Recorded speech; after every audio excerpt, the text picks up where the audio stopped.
Welcome, everybody, to another episode of Need Some Introduction. I'm your host, Victor, and on this podcast, I try to provide recommendations and review shows that might be new or new to you, usually shows, but sometimes movies, podcasts, music, and other media. In today's episode, I'll be flying solo, having just seen the Deadpool Wolverine movie.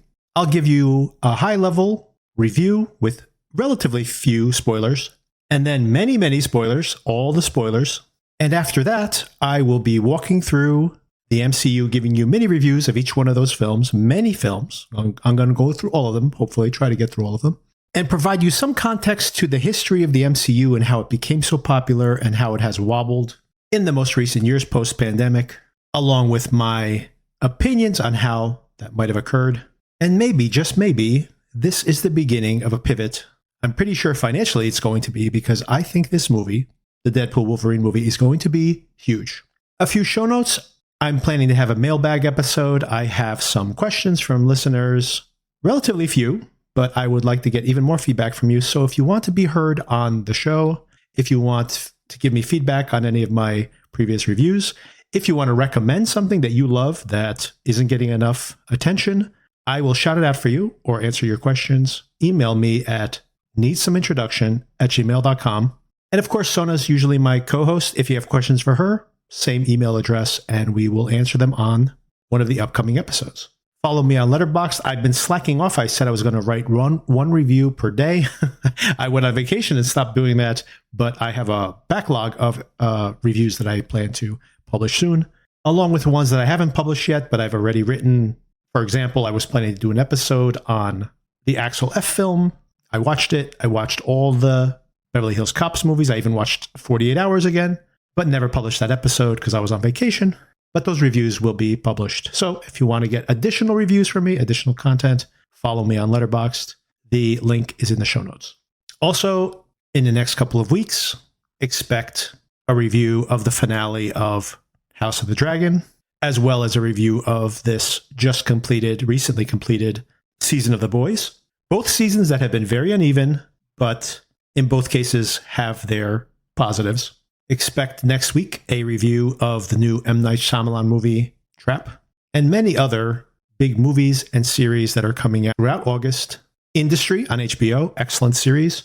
Hopefully ready to cross over this year. It's been pretty minor hit or niche hit, but I think HBO is pushing it harder than they have in the past. An excellent show, if you haven't caught up on it. A cross between Euphoria, Wolf of Wall Street, and Succession, perhaps. Furiosa will be premiering on HBO Max this month, and I'll be reviewing that in the future as well. And many films still to come, including, just to name one, the new Alien sequel, which is perhaps setting up the new Alien series, which will be premiering within the next couple of months as well. So look forward to all of that.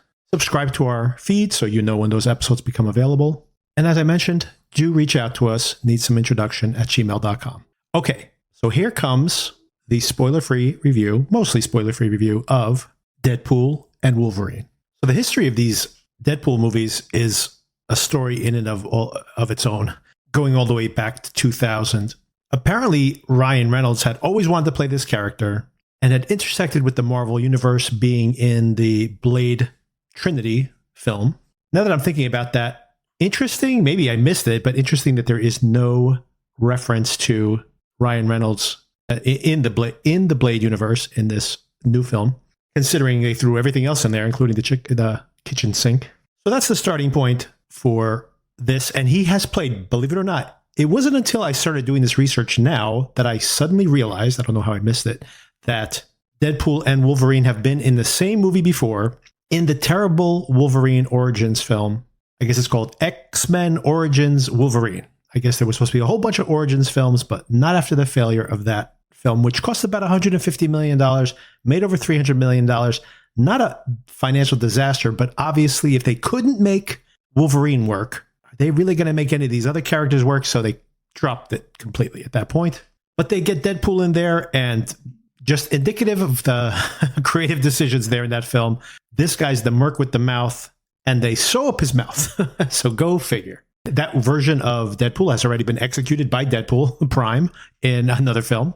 So like I said, there are so many tangents here in this conversation, it could never end. But let's just say Ryan Reynolds wants to play the part, is very committed to it for many years, plays the role back in 2013, and then the failure of that film, and Ryan Reynolds in general not being a bankable star, put the whole thing on hold. Let's get the Wolverine character out of the way. Beyond the X-Men films, Jackman, who's played this character so many times at this point, follows up that Wolverine film with another film, the first time he worked with James Mangold, on a smaller budget, slightly more successful, called The Wolverine, simply, set in Japan.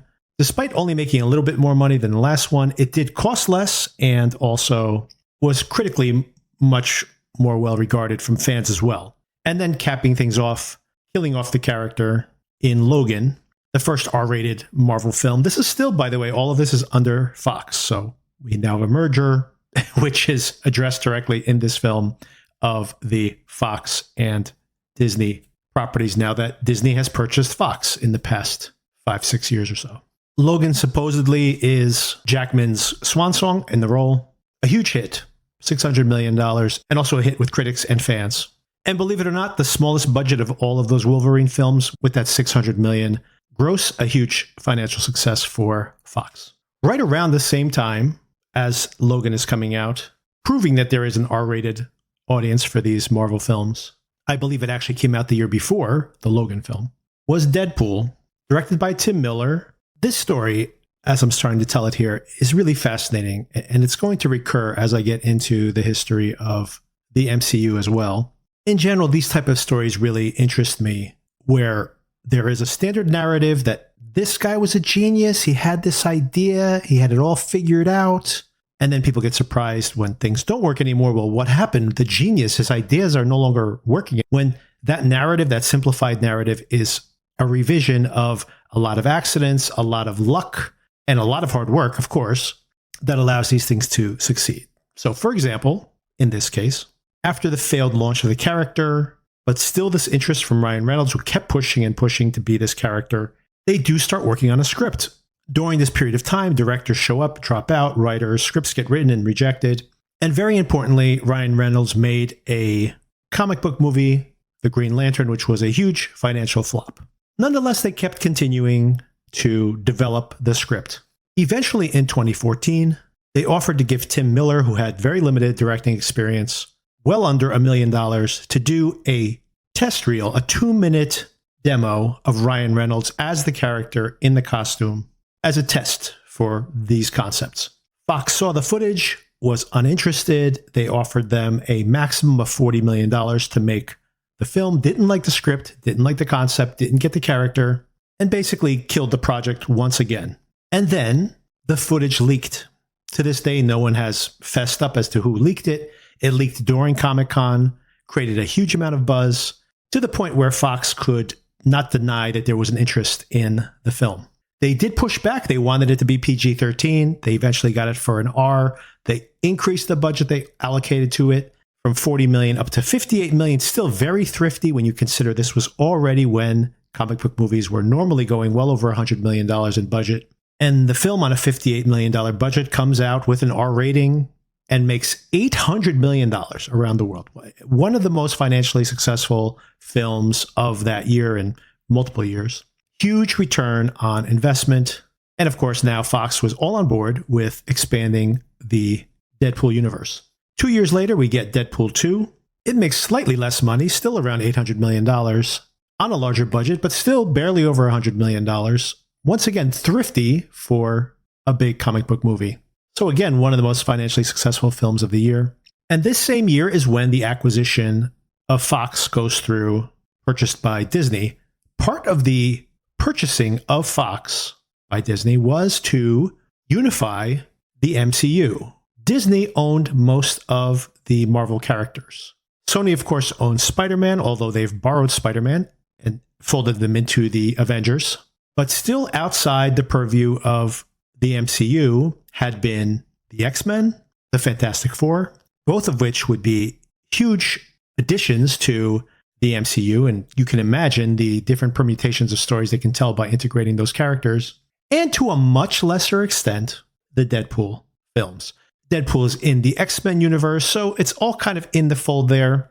But interestingly, when asked about Deadpool specifically, the Disney executives mentioned that they were committed to continue to make the Deadpool movies, but it would probably be out in its own silo, maybe adult films, R-rated films under a separate umbrella, or perhaps downgrading it to PG-13. As a matter of fact, Deadpool 2 was re-edited as a PG-13 film and re-released. I believe that's the only version that ever got released in China. And I'm sure that was a pilot to show Disney that, hey, this can work even at PG-13. And now, irony of ironies, at that moment in 2018, when the Avengers Endgame movie was just being released and Marvel seemed completely infallible. And then, of course, the pandemic hit soon thereafter. But even before then, with the launch of Disney Plus and all this new content, audiences weren't as interested in the films, and their quality dropped. Their box office was down. There was a lot of superhero fatigue, I believe, not only from Marvel, but from DC. And for a number of reasons, Marvel seemed to suddenly be on the back foot. And most of their projects were, at best, financial disappointments, and at worst, like the Marvels, losing literally hundreds of millions of dollars. To the extent that they basically scrapped all the films they were releasing this year, except for the Deadpool film. And at first it seemed like they were keeping the Deadpool Wolverine film this year because it was almost unconnected to the rest of the MCU. But instead, the fungibility of this property, the fact that Ryan Reynolds wears this mask and he can be improvising dialogue until the very last minute, suddenly made this film the most important of all Marvel properties. Here was suddenly a way where they can rebrand themselves, pivot away from the failures they had before, prop this up to be a financial success, something that I think is going to be even beyond their initial expectations. But much more importantly, because of the type of character that Deadpool is, who casually turns to the camera and breaks the fourth wall and talks to us in the audience directly from within the contents of the comic book. A meta-narrative. And of course, for the past 3 or 4 years, no one really cares about the actual stories that Marvel is telling, and everyone is so vested in the meta-narrative, the failure of the MCU post-Avengers Endgame. And suddenly, here is this movie meeting its moment where Disney collectively, the MCU collectively, through this character and through this film, can turn to the audience and do a hard reset. And tell them all, hey, we're in on a joke. We get it. We know what's happening. And here is, just 6 years after the Fox merger, a character where they're like, yeah, we'll keep making those. Sure, they make money. Yeah, why not? Don't worry. We'll make a couple more of those. To suddenly being like, this is the most important film in the MCU. I mean, it's the most important MCU film that has come out since that Avengers Endgame film. To the future of the MCU itself. So, all that preface to the fact that my experience of watching this movie, for the first 40 minutes perhaps, the audience was electric, and I simply thought, I cannot believe it. Disney has a $2 billion movie on their hands. They have somehow been able to thread this needle of continuing this incredibly foul-mouthed, incredibly edgy character. Like, they have not pulled any punches here, far from muting this character for PG-13. They have cranked him up to 11 and giving those Deadpool fans exactly what they want, and simultaneously doing exactly what I mentioned before. Turning to the audience, letting them in on the joke of the multiverse fatigue, of this reset that the MCU needs to do. And I was just astounded of the level of success that they were pulling off here. The jokes here, there are so many jokes, a joke a minute or more. And there are layers to this joke. There's layers within the context of the film itself. And then constantly this conversation with the audience as to what is happening within the MCU itself. And I could not be more impressed by what they were able to pull off here for the first 40 minutes or so. What I'd say beyond that is that once you get past that 40-minute mark, there is a pretty long stretch where the weight of the mechanics of the plot itself and suddenly pivoting into the actual stakes of the film and basically trying to make us care for this character who is continuously telling us, hey, I'm just a character in a movie. That guy's Hugh Jackman. I'm Ryan Reynolds.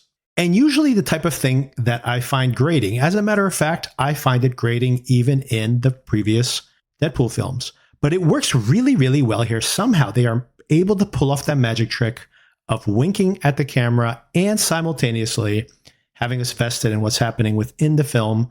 Once we have to commit 100% to the outcomes of these characters, that pivot is a little awkward. It's not as successful as that initial being shot out of a cannon early phase of the script. So it does start to drag, and you could feel the audience was getting a little antsy compared to the amusement park ride they were having for most of the beginning of the film. And you also feel the budget, by the way, that once the film just seems like it's getting bigger and bigger and bigger, then you have a very long sequence where you are in one very well appointed, mostly computer generated locale, which suddenly makes the production feel a little cheap compared to what had led up to it. But then we have a pretty satisfying ending. I think it does land the emotion, and all the Deadpool movies have to make this pivot, by the way, right? They start in your face, they start very transgressive, but then by the end, they want you to care about these characters. And once again, with this one, they are able to make that pivot at the end. And the chemistry between Jackman playing this, you've seen it in the trailers. It's very much what plays out throughout the entirety of the film. The chemistry between the extremely goofy Deadpool character and, of course, the incredibly earnest version of Wolverine that we see here in this film. So not the complete success I saw or I predicted from the beginning, but still satisfying. I think if you love the Deadpool films, this is going to be another winner for you. If you just like the Deadpool films like I do, occasionally, hit and miss for me, the experience of watching those films, I rarely revisit them. I thought this was a step up, not only because of the additional characters. They spent a lot of money just for the cameos, and stay tuned for all the spoilers because there's a lot of famous people in this movie. So the budget is there, the scale is there. Some of these incredibly bloody action sequences are very entertaining, very well choreographed, visually interesting. And honestly, the comedy works for me in a way that, for whatever reason, didn't work for me as well with the previous two Deadpool films. Maybe they have more material here by bringing in these really entertaining cameos that help sell the jokes. But I had a lot of fun with this, despite it dragging for quite some bit in the middle. That middle hour, I'd say, drags a bit, but even there are some rewards. Okay, here come the spoilers. I'll walk through the plot in mostly chronological order, so you can tune out. I'll warn you when the really heavy spoilers come along. If, as you may recall from Deadpool number 2, Deadpool has this watch which allows him to travel through time and through the multiverse, apparently, and has done something, once again, spoilers for Deadpool 2, I assume. This is spoilers for Deadpool 3, so spoilers for Deadpool 2 as well. He has rescued his fiancée, girlfriend, whatever she was in that film. And we're introduced to him here in this new film, trying to reteam with Wolverine. And he knows Wolverine is dead, as we all do from watching Logan. But he decides to dig him up anyway, because we know nothing could kill Wolverine. Hilariously, he digs him up, and indeed, Wolverine is dead. Just some skin and bones. Of course, his titanium skeleton.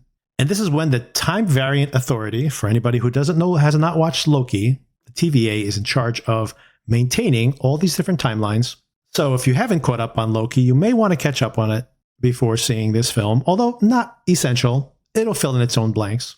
And during the title sequence, we see Deadpool killing off many of these TVA agents who are there to prune Deadpool himself, or to arrest them, actually. And there's a very fun title sequence where we see Deadpool kill all these people using Wolverine's impervious skeleton. Then we get our first semi-surprise cameo. We flash back in time. What has led to this confrontation in the woods? Deadpool is meeting with Happy. This is when I believe Tony Stark is still alive in this version of the world. This is a very funny conversation between Deadpool and Happy. And apparently he's been rejected by the Avengers. He's been rejected by Tony Stark himself. And then we jump ahead the 6 years, I believe, to present tense, where he is a car salesman with a toupee stapled onto his head, kind of hilariously.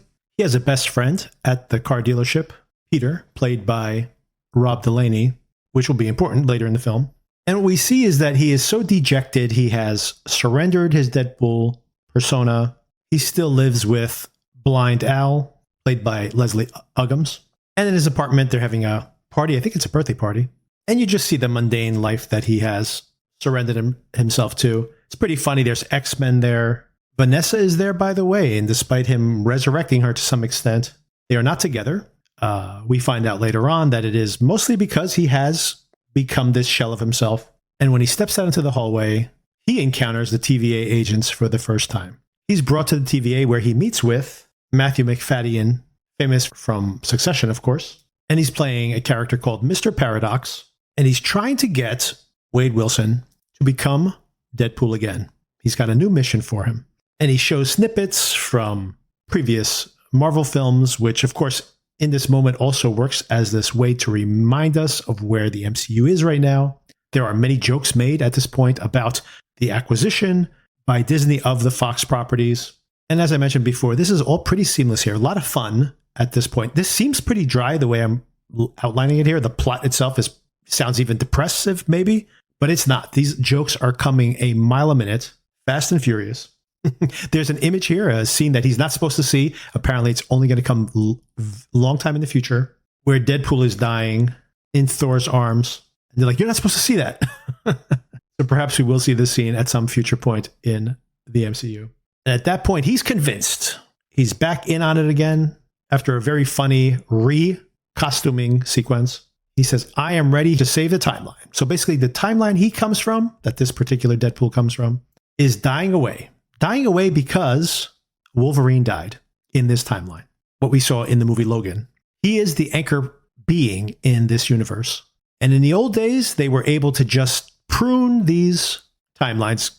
Once again, go check out season 2 of Loki if you want more context on that. But that's not acceptable anymore. So Mr. Paradox has built a device that will prune instantaneously. And in his mind, this is the kinder thing to do rather than letting a timeline slowly shrivel away.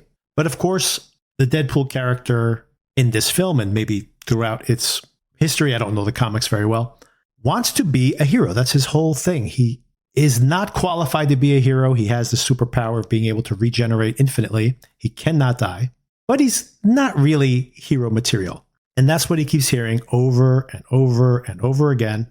So suddenly hearing that, no, you're here because you're going to help me prune your timeline. You are very morally questionable. You're the hero I can turn to at this moment that would comply. Some of these other people would have too many moral quandaries. But Mr. Paradox has calculated incorrectly. Maybe if it was another timeline, he would be on board with it. But because these are the few people he actually loves in the world are in this particular timeline, he refuses, steals this TVA controlling device that lets him move through the multiverse. Once again, check out the Loki series for more information on all that. And he escapes. And that's what leads to the confrontation we saw in the woods during the title sequence. And since the Wolverine in his timeline is truly dead, he starts moving between multiple timelines looking for a replacement. And this is very funny. We see Hugh Jackman in many different variations. Famously, by the way, Wolverine is very short, not tall like Hugh Jackman is. And we see a very short version of Wolverine here. Very funny. We see another cameo here, a hugely jacked up Henry Cavill. There are some jokes here. Oh, come to the MCU, Henry Cavill. We'll treat you well. Not like those other guys down the street. And dig at the DCEU. And eventually he finds an equally depressive and non-compliant Wolverine. What else do we see here? This is probably comic book Easter eggs. We see him crucified on this giant X with skulls everywhere. He's in this alleyway and another post-apocalyptic vision of the world. There's a lot of variations here. Once again, this probably coincides with different versions from the comic books. The only thing I got was the whole Henry Cavill reference. I'm not a comic book reader, so I'm sure many of you out there listening know what those things reference. Just to say that even if you don't get all the jokes, it's still funny. He drags this depressive Wolverine with him, who has the original X-Men, the yellow and blue combination. Very funny at one point when Deadpool is making fun of him for dressing like an LA Rams fan. He's in the yellow and blue, the original X-Men outfit. They return to the TVA, and Deadpool still is trying to say, look, I have Wolverine now. I can save the timeline, right? If he was the missing component to save this timeline, well, we now have a Wolverine. Of course, that's not their intention. They want to prune. This is, once again, Mr. Paradox. And he prunes both of them. Once again, if you've seen Loki, season 1 and 2, you know that when you get pruned, you go to the end of time, or forget what it's called, where there is a giant monster called Goliath that eats everything, little by little, eats whatever gets pruned and deposited there. And that is where Deadpool and Wolverine end up. And this is when they fight for the first time. Very entertaining. They're both invincible, stabbing and shooting each other, and Wolverine spitting out bullets. Some great visuals here, by the way. One of the things that have been pruned is the old 20th Century Fox logo. Once again, speaking to the fact that Disney has purchased Fox. And while they're fighting, a noble voice calls out, if you fight against each other, you can't fight against them. And who's rolling up? We have some Mad Max jokes here. It very much looks like a Mad Max type movie. Mad Max, by the way, not within the Fox or Disney, so they're just borrowing that IP or referencing it anyway, winking at it. And who is this noble voice calling out to them? At first, it looks like it could be Dr. Doom, actually, but oh my God, it's Chris Evans. A double twist here. When he dropped his hood, everyone was so excited, and Deadpool cannot wait for him to say, Avengers Unite. It's like, he's going to say it. He's going to say it. And what does he say? This is a great joke that I did not see coming. He says, flame on. He is not Captain America. This is Johnny Storm from the Fantastic Four, which is also now within the MCU, thanks to the Fox acquisition. Very funny, deep cut, and very entertaining. There's a very funny Furiosa joke here. And they eventually end up at this encampment where mostly the evil X-Men characters from the past are all holed up together. Many of these recognizable, at least in their powers, recognizable as characters, if not the actual actors themselves. And their compound, amazingly, is what appears to be just the Ant-Man costume, which then, when the mask opens, turns out to be the actual bones of Ant-Man within this skeleton. So just to speak to the fact that many alternate heroes and villains from the MCU have been pruned and exist in this locale. In some cases, multiple versions of the same character. A great joke here when the skull is revealed under the Ant-Man mask. Deadpool says, oh, so Paul Rudd finally aged. And who's running this compound? At first, they think it is Dr. Xavier. But it is not. It is a bald Emma Corrin, playing Cassandra Nova, Dr. Xavier's twin sister, who apparently was so problematic in all of the timelines that she did exist in, that she was relegated to this wasteland even as a baby, and grew up here with no parental supervision. Maybe a theme here of belonging and family. And she's a complete and utter monster. I'm not sure how her powers work. She seems to have not only mind control powers, but she can flay people with a blink of an eye. Or I can understand making someone hurt themselves like we've seen Xavier do, but I do question the extent of her telekinetic powers here. And truly telekinetic. Deadpool gets Johnny Storm killed. It's a very funny sequence. It is an interesting thing that happens in all these Deadpool movies, by the way, that Deadpool seems to be the only one who knows he's inside of a movie, where he turns to the camera, or turns to Wolverine when Wolverine says, you got him killed, you idiot, because of your big mouth. And Deadpool goes, do you know what his salary was doing to our budget? Meaning Chris Evans bringing him out of retirement. But the Wolverine character doesn't even acknowledge this. It's as if he is not in on the joke. By the way, if this actually happened and Deadpool has this power of being able to see that he's being watched by the Watcher, for example, he really is basically has the power of a Watcher. Just to use within the context of an MCU, by the way. That's a nerdy digression. Maybe I'll get into it with someone who knows the MCU much better than I do, or the Marvel comics. Cassandra sees Wolverine as a prize because apparently the Wolverines are so noble they don't end up pruned that often. And she goes, well, these Deadpools are a dime a dozen. She does want to get into his head to find out what he knows to manipulate Wolverine in some way. She has a very creepy trick of being able to put her hands inside your brain, literally, and read your mind. And this is when we see this revelation to some extent, which I kind of already knew, that Deadpool, after being rejected, being told he's not hero material, is still really stinging from that. For a moment, it looks like they have the upper hand on her, but she, of course, is basically impervious, the queen of this entire realm, and leaves everybody out to be consumed by Goliath. But of course, Deadpool and Wolverine escape.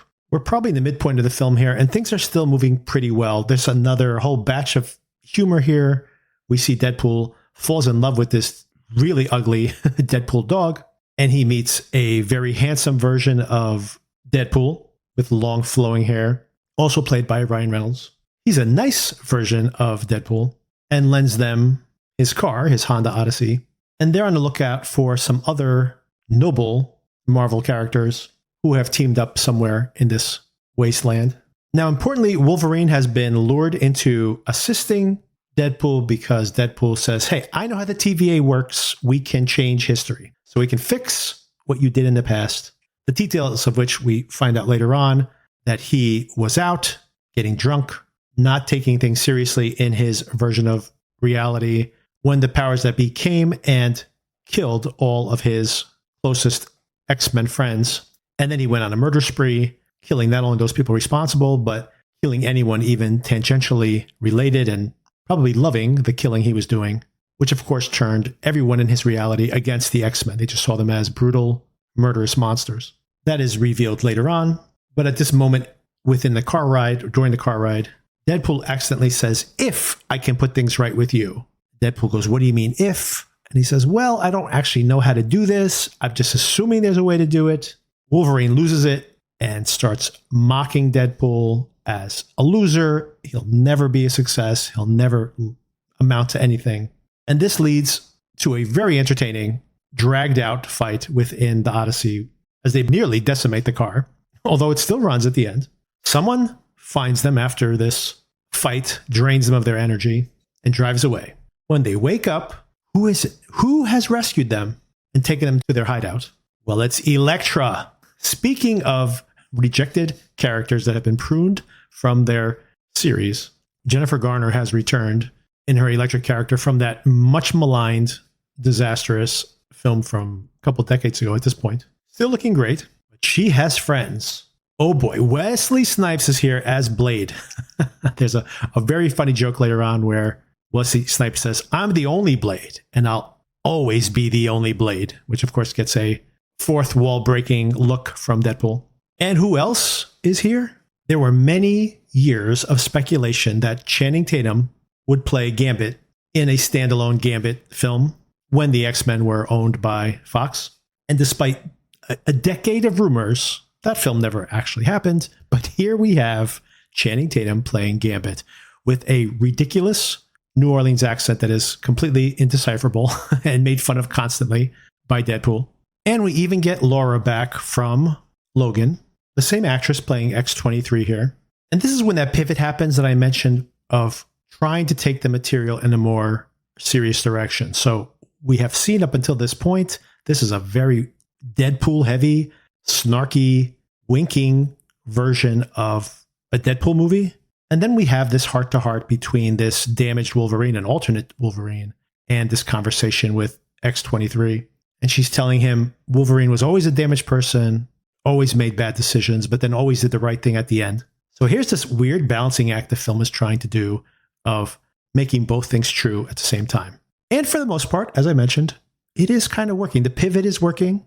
The stakes are increasing. And of course, they're trying to get this group of folks together to go back and battle against Cassandra. They want Magneto's helmet, which doesn't exist anymore, but maybe Juggernaut's helmet will still protect against her powers. So that's the plan.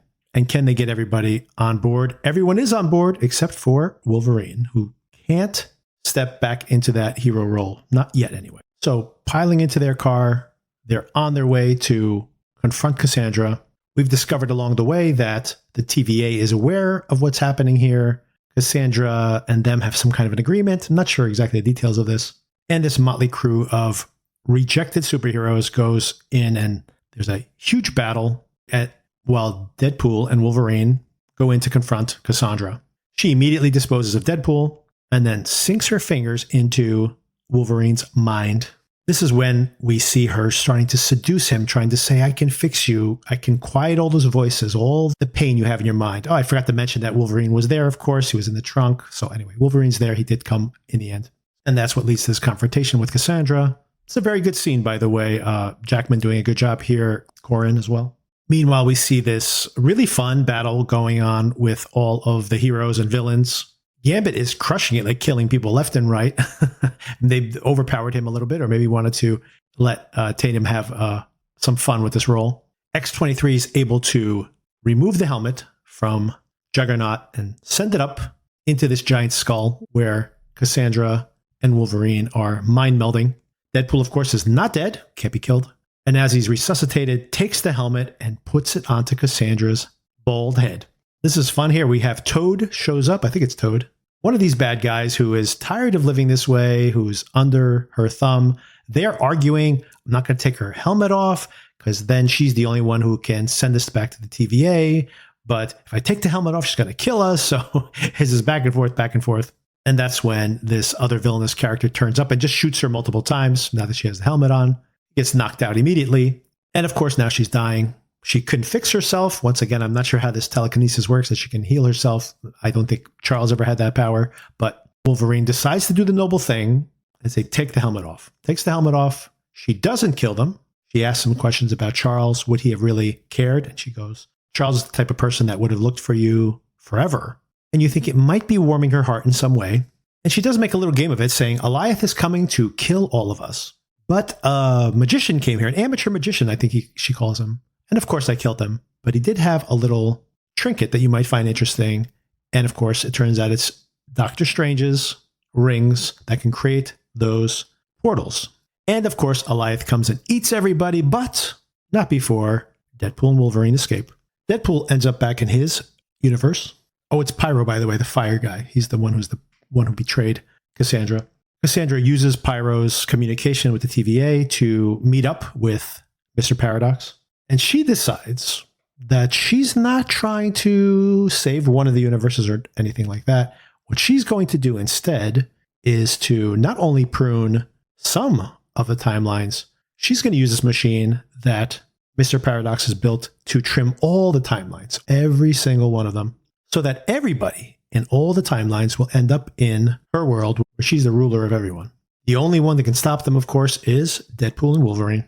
She says, I have something so big, it'll keep them busy. And at first, it looks like maybe Alioth is going to come through the portal, but that's not what it is. It's all of those rejected Deadpools, hundreds of them, and they have to fight their way through all of them. And this leads to a really entertaining, very bloody, and just very entertaining battle sequence where that long-haired pretty boy version of Deadpool gets killed brutally.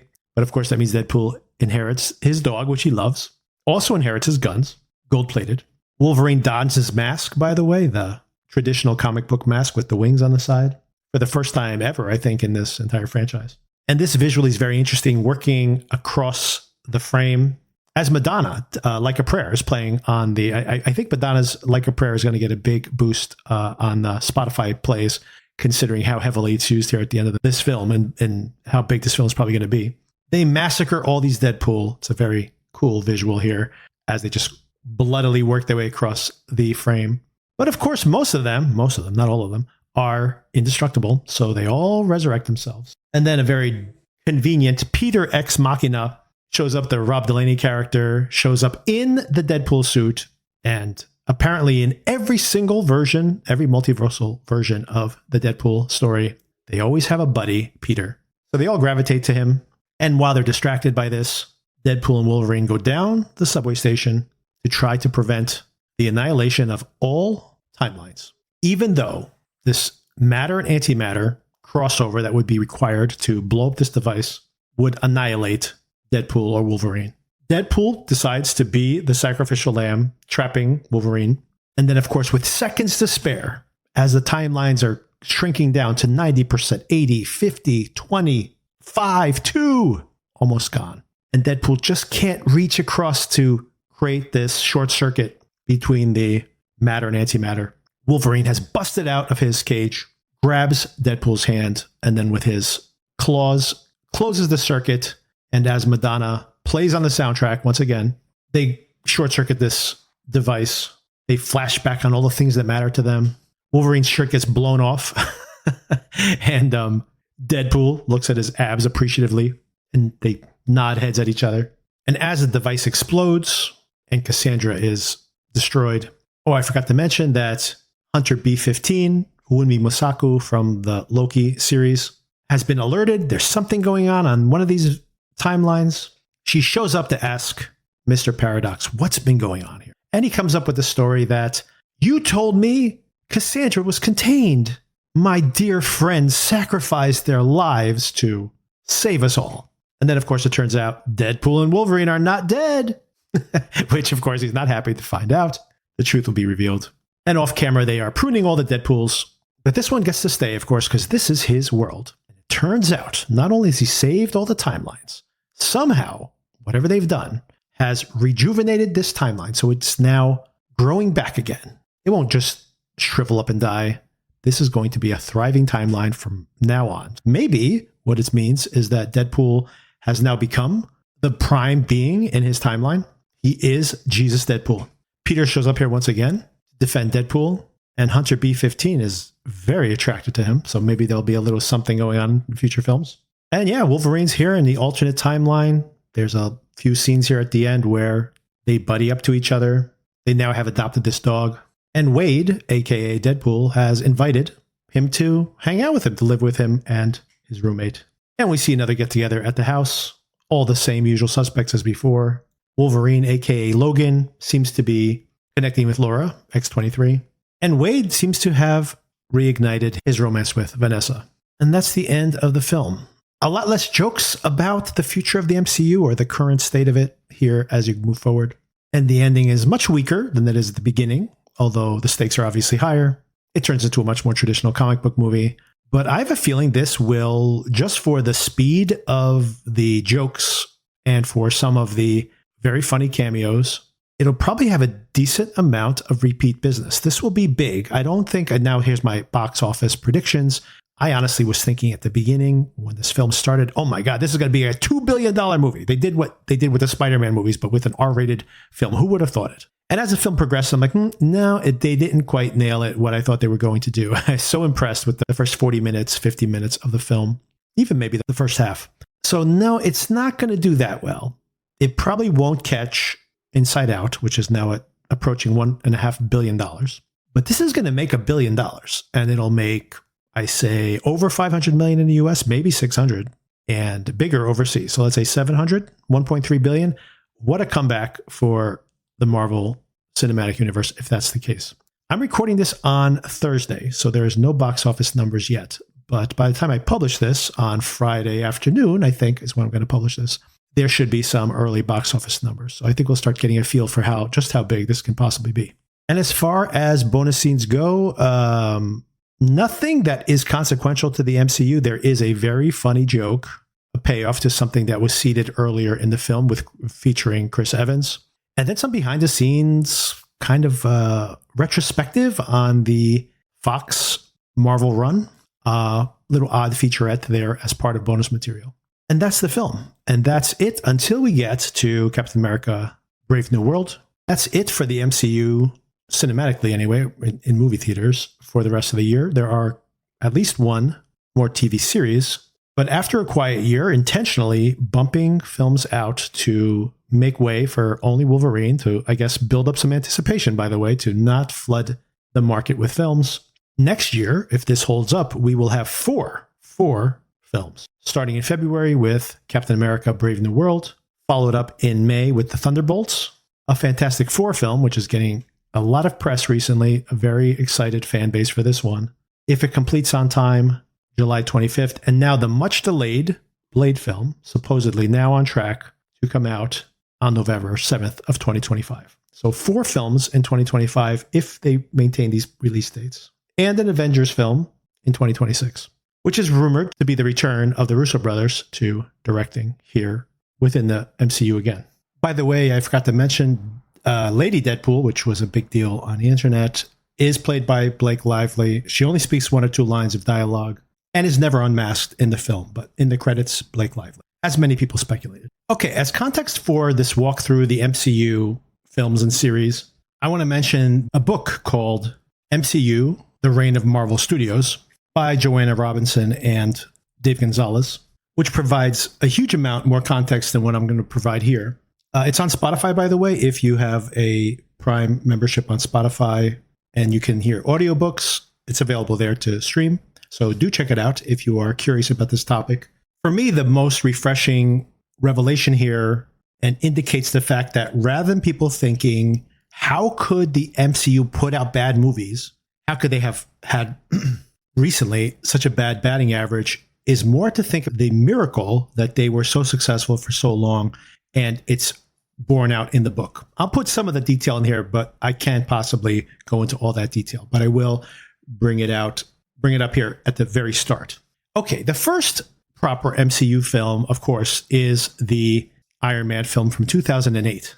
This came out through Paramount even before Disney had acquired Marvel. They weren't even owned by Disney at this point in 2008. And reading that MCU book, it's really fascinating that Iron Man, which seemed like this perfect film that had no production issues, they got it so right away. And it is undeniable that if that film had flopped, this entire MCU project would have gone in a completely different direction. Disney probably would not have purchased them. And the history of this, a very failed attempt to launch these characters for decades leading up to 2008, would just be another failed attempt. It's a really interesting production on that first film, and so important that so many things had to line up right. One of them was Robert Downey Jr. They wanted him. Some of the producers, Jon Favreau, wanted him, but they were worried. He obviously had a reputation for being unreliable, for his addiction issues. People were concerned. But beyond that, Favreau was also a difficult person to work with. After bringing on Robert Downey Jr., they would rewrite the script the night before, would have new pages the next day. And it wasn't just the dialogue, which obviously they wanted to spruce up this Tony Stark character. But if you remember the film, there is that whole sequence in the cave, which is a very big chunk of the beginning of the film. They shot the entire thing. And then nearly at completion, Favreau decided, you know what? I think this is too long. I don't want to use it in the movie. And at this point, they finally put down their foot, and the producers basically told him, we have already spent a lot of money on building these sets, on shooting this, production time, paying salaries. You're going to have to work with what we have here. But the script was changing in real time. There was a lot of contentiousness between Favreau and the producers. But in the end, of course, they have this massively successful film, a film that I absolutely love. I remember seeing it in the theater. Honestly, in retrospect now, the opening sequence in the cave is a little too long, although it is interesting. It becomes the foundation to Tony Stark rejecting his might is right mentality, but the duality of that as well, considering how he uses his might to be right. It really sets up so many themes in the entire MCU. It's all a byproduct of this film that was being shot on the fly. And this is something that's interesting in the successful films versus the unsuccessful ones. The more pre-programmed it is, the more overthought it is, the less successful the films are. And the more they were improvising and using what they were doing well, that really is the foundation to the success of the MCU. But despite its issues, it doesn't have a great villain, doesn't have a great finale. It drags a bit at the beginning, just a little bit. I think the beginning is very important to the entire project. But of course, what do they get right? A, Robert Downey Jr., absolutely killing it in this role. And B, just the sheer joy of those flying sequences, for example, capturing the thrill of being in the suit and having these superpowers. The joy of being a superhero, something that is forgotten so often, for example, in The Man of Steel, where being Superman is awful. There's never a sense that any of that flying or any of that is fun for him. And for everybody who thinks, and Marvel never missed until recently, the very second film in 2008, if you remember this one, was The Incredible Hulk with Edward Norton. This film did not make money. It's a flop. Not a very good film, by the way. Followed up by Iron Man 2. Also a film that has not held up that well. It made more money than the first Iron Man movie, but was still considered a disappointment. First of all, because it was extremely expensive. Second of all, because it was very clunky in how they tried to introduce these new Marvel characters. Definitely not as much fun as the first Iron Man film. I kind of have a soft spot for this film because it was the first MCU film that my daughter gravitated to, believe it or not, despite the fact that she was so young at the time when she started watching this film. So it's both better and worse than I remember it being. Not a good villain, a big problem with MCU films. And they really are trying to make Tony an unlikable character here by the second film already.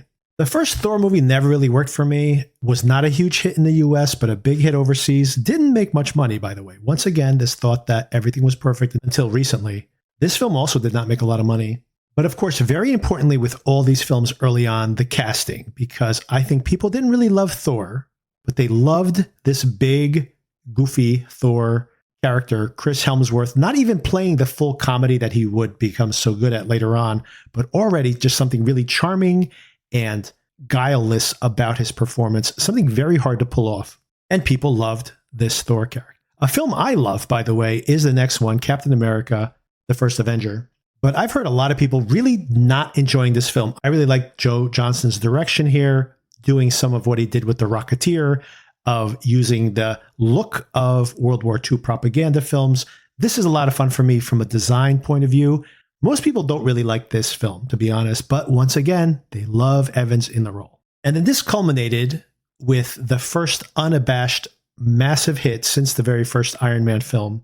In 2012, we're at now with the first Avengers film, which performed way beyond anyone's expectation. It made $1.5 billion. The biggest hit of this entire cycle had made around $600 million, and that was the Iron Man film.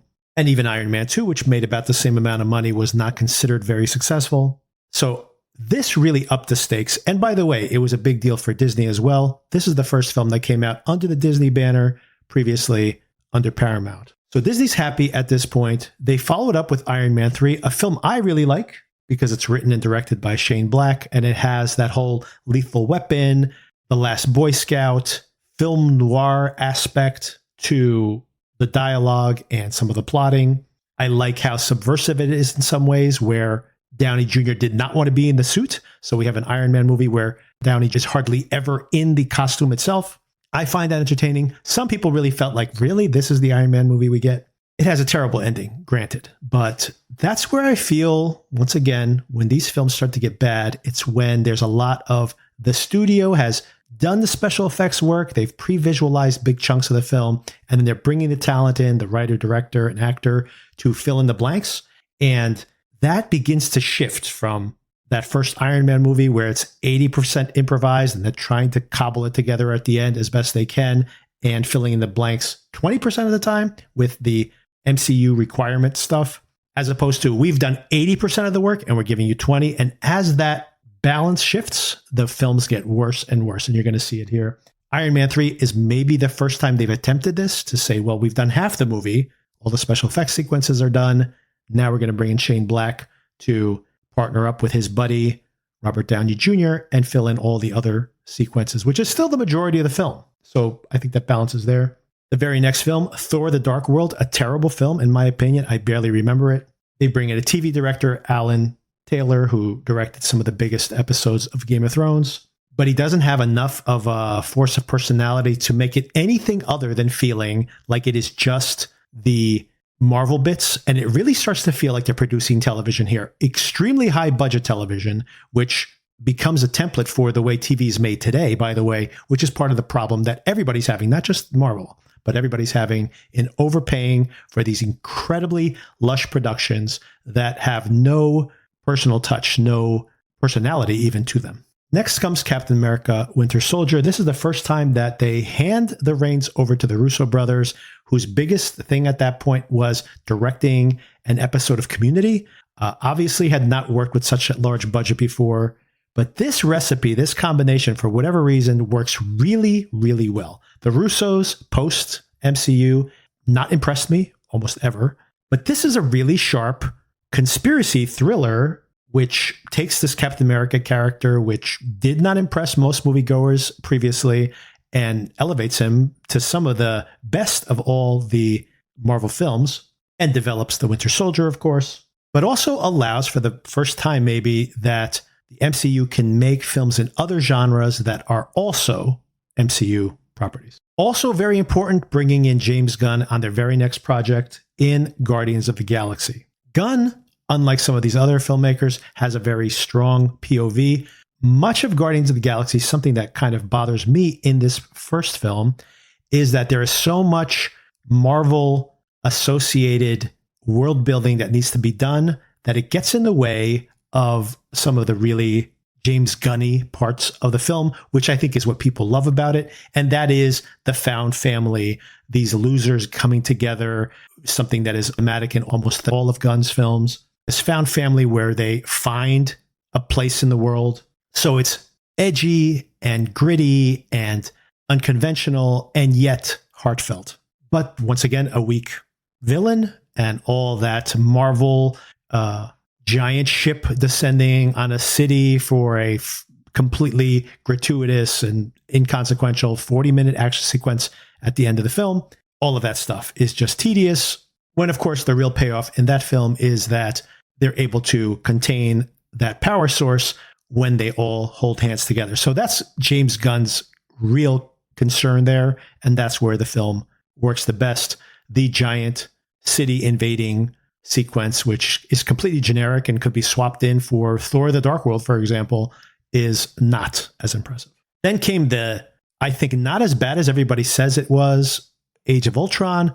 I think the Ultron character is important to think about, this thing that Tony Stark is battling in his own mind all the time, and how that over-vigilance, that over-policing could have catastrophic consequences. So I think that there's something interesting thematically with what they do with Age of Ultron, and it's not as bad as everybody says it is. I want to call something else out here, that this is Joss Whedon again directing. Speaking to the accidental development of this world building of the MCU, another big mistake with the recent MCU versus the original cycle of films. Some of these films are good, some of these films are bad, but we care about all the characters, even in the films we don't really care about. We don't care about Thor 2, but we care about Thor, so we watch. Another thing is that, yes, there is the whole Infinity Stone saga beginning in the background. It's in the bonus scenes. It's not baked into the plot. And the more it gets baked into big chunks of the film proper, the less interesting the films become. So the more they start to create this assembly line production of these series and these films, the worse the product becomes. The end of this phase 2, by the way, after Age of Ultron, is the first Ant-Man movie, which once again, I have a soft spot for. First of all, I thought it was smart for them to try to make a family film. It shows that they don't have to only appeal to this older audience. I think it's the only PG rated film of these. And also because my daughter loved this one as well when she was younger. So it's just something we watched over and over again. I like the whole dynamic between Paul Rudd and his daughter. And for me, they keep succeeding here. Captain America: Civil War. I know a lot of people don't love this film. I love this film. I think that battle in the airport is fantastic. I think there's real stakes here. I like how low-key the battle is at the end. The stakes are that this friendship is ending and how it could be cataclysmic for these characters, even though the stakes are relatively small. And Anthony and Joe Russo directing again. So they know how to make these films. They haven't had a great track record since leaving the MCU, but they worked really well under the Marvel umbrella. And I also like the next film, Doctor Strange, which was another financial success. I think it was the highest grossing at the time standalone superhero, non-Avengers film. And once again, I think there's people who don't like this one. I loved the trippy psychedelic visuals of this. I like the villains, multiple villains here at the end of the film itself. I like how Doctor Strange resolves this impossible situation at the end. I love the effects where time is traveling backwards and forward at the same time. Some objects are traveling backwards, some in forwards. It's so cleverly designed. Really check out the last half hour of this film if you haven't revisited it in a while. I think we don't get anything that clever in any of the most recent Marvel products. But as I mentioned, people are dinging both of these projects, even though I'm big fans of them. But then Guardians of the Galaxy 2, most people don't like this. I don't like it. I think this was a pretty terrible movie, to be honest. I don't, just from scene to scene, I don't know what they're introducing new characters. They might get spin-off movies they never did. There's this old Space Force and some drama going on with them. And, we have the reunion of Peter and his dad, and that kind of works. But I mean, other than introducing some new fun characters, most of this is terrible, like really one of the worst for me of the Marvel films. But it made a lot of money, by the way. This is just to speak to the fact that at this moment, even when people complained that Doctor Strange wasn't great, even when people didn't like Guardians of the Galaxy 2 as much as 1, they were still making huge profits. And then another film I really love, Spider-Man Homecoming. I love the villain in this film. Great villain. I love the final confrontation. I like these personal stakes. I like making it feel like a John Hughes film very intentionally. I love this Spider-Man, this version of the character. I love this film. So I think Homecoming is a real classic. And anyone who complains about it, I think some people still do, think it's not that great. Just think of what a huge boon this was, because when they culminated this on No Way Home, they have one of the highest grossing films in history, right? And it all started here. This is a terrific film, in my opinion. Thor Ragnarok follows that up. And there's a real heat streak they're going on here. Thor Ragnarok, a huge hit, the biggest of the Thor films, a lot of fun. Once again, allowing themselves to get as weird as they want, hiring a very unique voice and giving him a lot of control, Taika Waititi. And the film is a huge financial success, but not as big a financial success as the next film, which is Black Panther, which makes $1.4 billion. $1.4 billion. An enormous success. And a great villain in this one. Great world building, Academy Award winning costume and art direction. Understandably, because this is very convincing. The technology and how this world works is so well and cleverly defined. And the hits keep coming. Avengers Infinity War makes well over $2 billion. A shocking ending there, although we know it's a cliffhanger. The Russo brothers back again. And at this point, things are going so well that even weaker projects do have some pretty massive grosses. Ant-Man and the Wasp, not very good film. Nonetheless, makes around $700 or $800 million, somewhere around there. And then Captain Marvel, which I think is a pretty terrible film. The first one.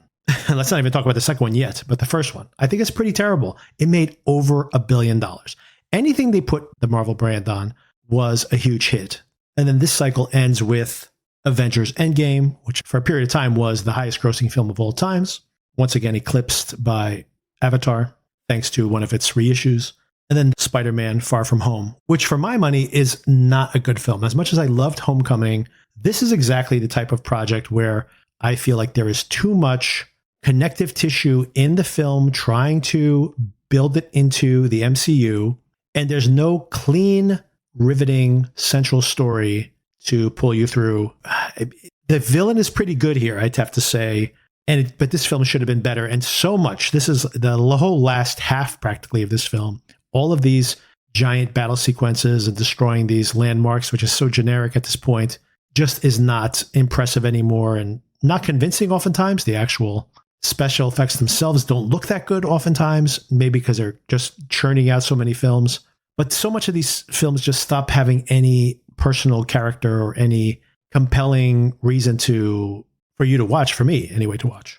But things were about to get much worse. 3 huge things happen here. First, the pandemic, which makes people wary of going to theaters, and that disrupts this love affair with Marvel to some extent.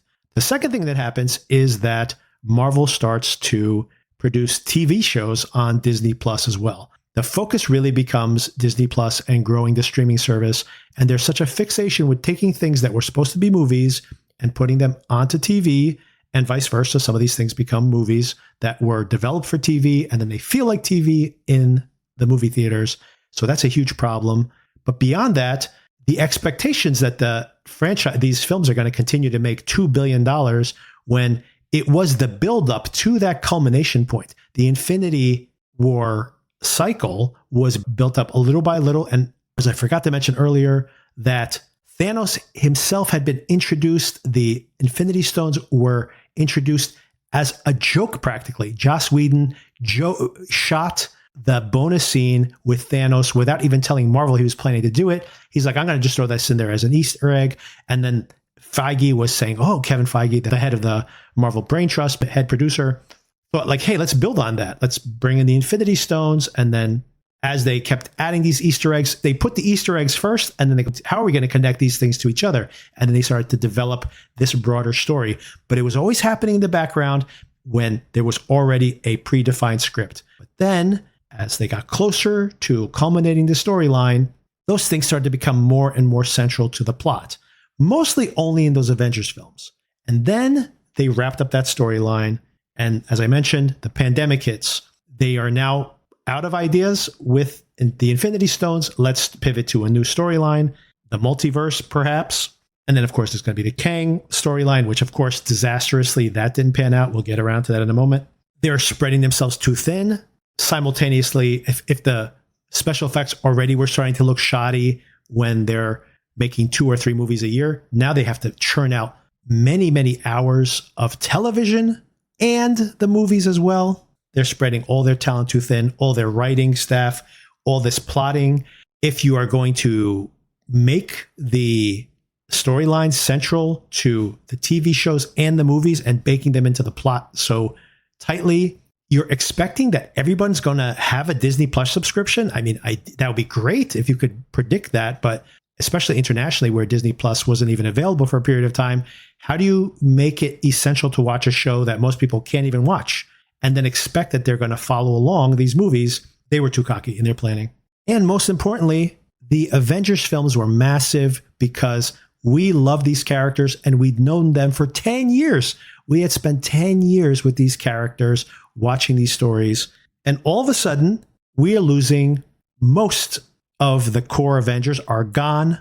And the remaining ones, the 2 that remain primarily, are only willing to have limited appearances. I'll star in 1 movie and I'll do cameos in 2 others. But the Avengers as a unit don't even exist anymore because most of them are dead or out of the franchises at least.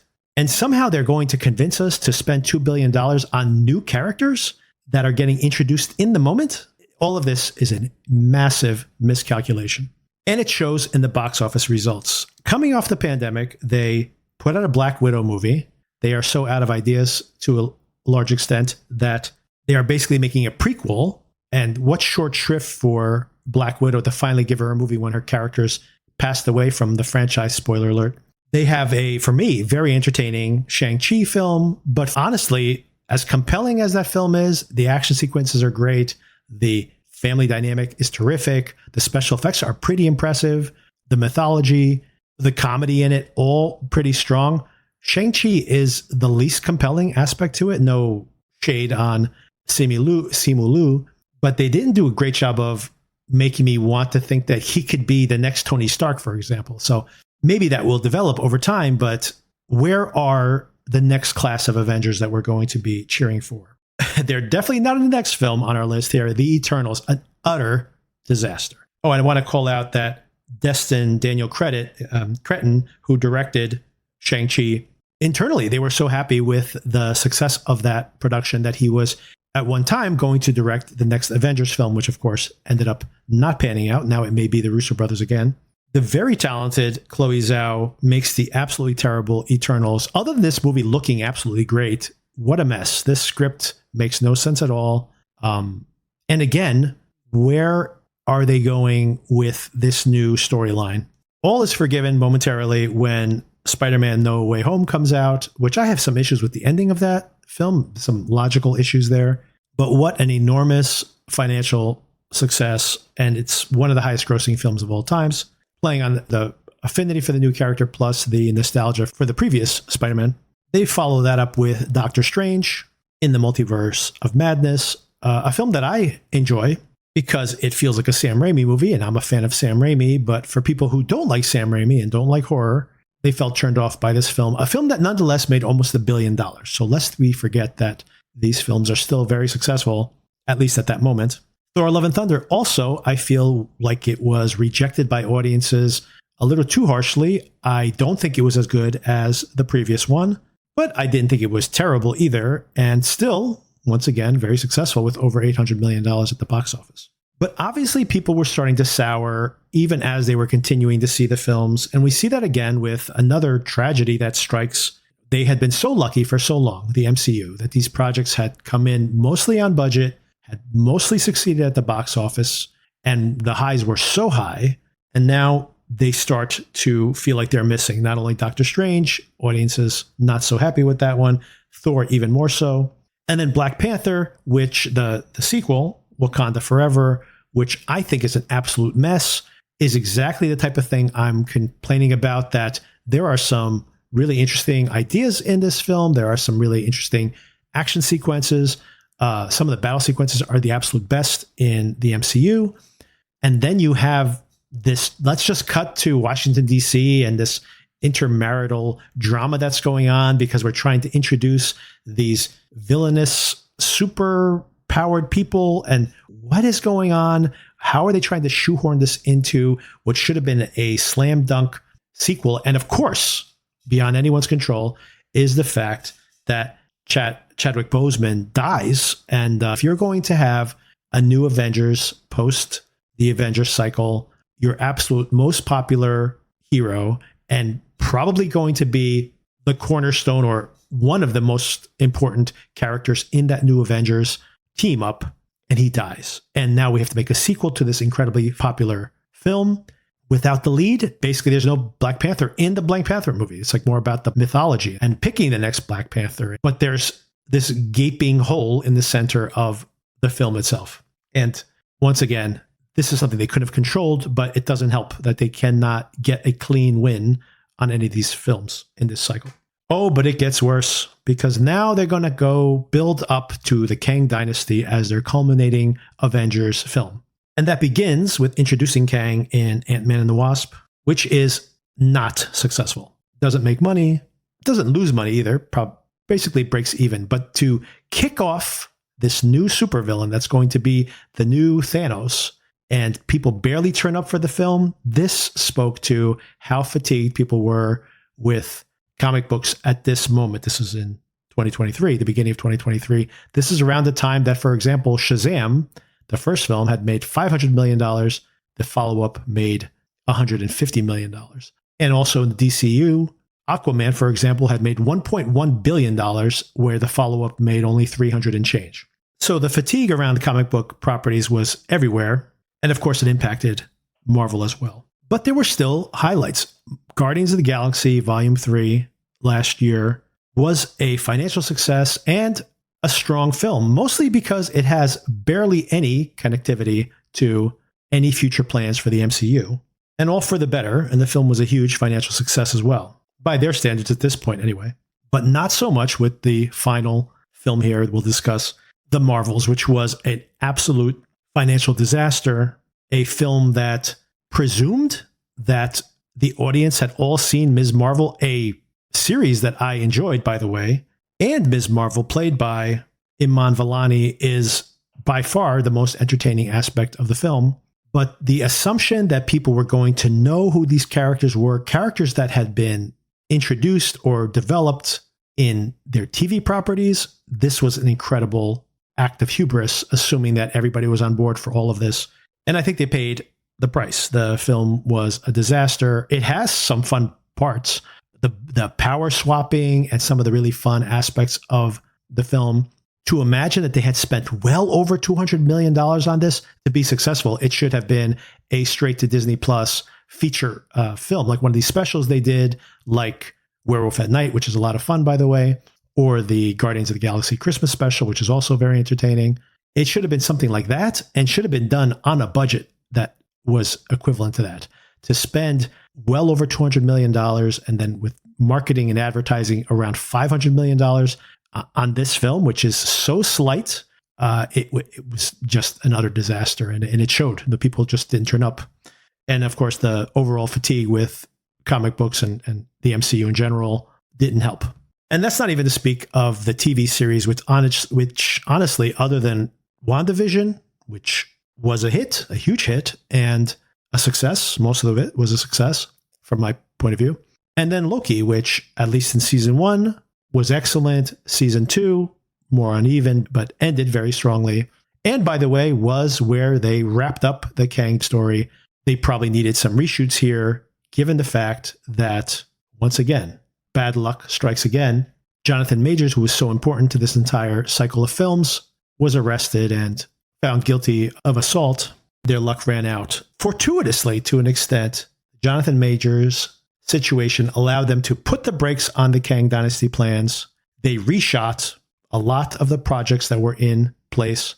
That Captain America film has been reshot at least twice at this point and pushed out an entire year.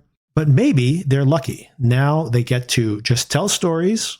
This Wolverine film, in a way, is a moment to completely reset and pivot away from what they were doing before. And as I mentioned at the start of this whole entire monologue, it's interesting that this project that was so inconsequential on the page has now become incredibly important. It needs to be a hit, and it almost certainly will be, but it also allows the MCU to pivot, bring in the mutants and the Fantastic Four characters from the Fox properties, along with the Deadpool character.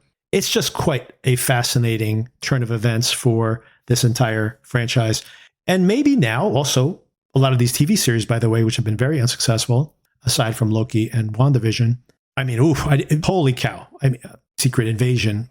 What an absolute and utter catastrophe of one of the worst things I've seen on TV in a long time.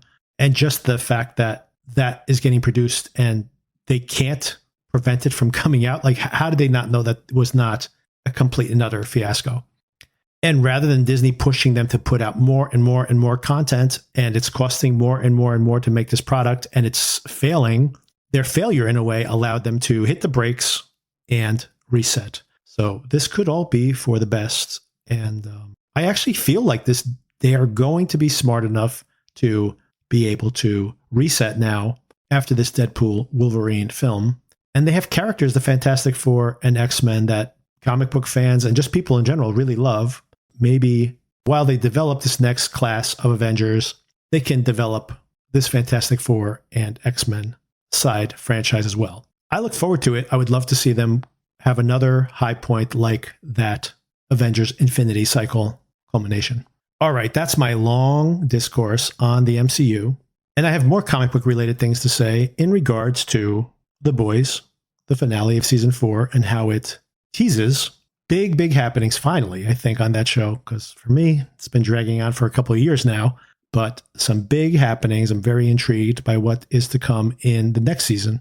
And I'll have that commentary sometime next week. Until then, take care. I'll talk to you soon.